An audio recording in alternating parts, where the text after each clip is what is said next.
and today we'll be demonstrating Plaster of Paris. Don't know why it's from Paris, but maybe we'll find out later. Okay, so I use plaster in a lot of my work actually, but I use it to cast from alginate cast. Right here is a beat up foot that I cast last semester for my glass final. I will show photos of this finished piece and better photos of the process of making these.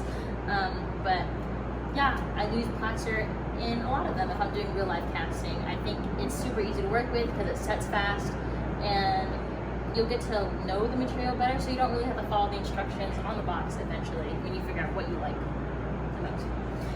Okay, but I pre-mix some water, or I pre-measure some water in plaster. It is usually 2 parts plaster to 1 part water and plaster. You can get plaster literally anywhere.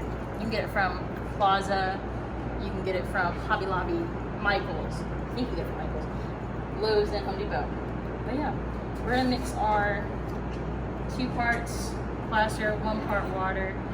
I don't think this is enough water, to be honest with you. I think they're lying to me, because I usually always put more water than this. But we're gonna mix it up. I found these materials to mix it with in the reuse library, so shout out to you if you put this in there. Actually, this is well more than enough water, so I was lying to you guys. This is more watery than I would like my plaster to be. I typically like a thicker plaster because the thicker it is, the easier it sets, but it also depends on what you're using it for, because you can use plaster to make 2-part plaster molds that you'll learn in Flex Molds with Jessie if you have the chance to take that class, which is really great. But if you are casting something, this is probably the consistency you want. I always do the finger test, where you get your finger, you dip it in, and if it stays on it, it's pretty good. Yeah, I guess I'll just do it with my actual finger. So you get this, dip it in, and if it stays on your finger like that, that's really good consistency. And I don't have anything fun to pour it into. I tried pouring out some tea for you guys, but it went really poorly. So I'm just gonna pour it in the little cup that I'm using for my disc. That consistency is actually delicious, a little bit gross. And to pop up any air bubbles, I usually just tap it on the surface, and if that doesn't work, I might mix it around with my finger a little bit and agitate it, which probably doesn't do anything. But I'm here learning just like you guys.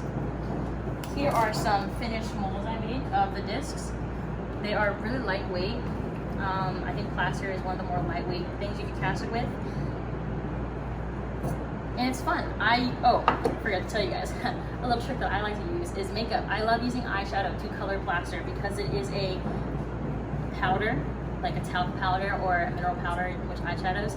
It's easy to apply with a makeup brush, and you can get some really cool definition in the crevices and creases of plaster without without damaging any of those details. Like the details of my crease in my foot got really outlined, and then the same thing for like any crevice. I think powder pigments work really well in plaster if you don't want to use if you don't want to use acrylic paint to paint something.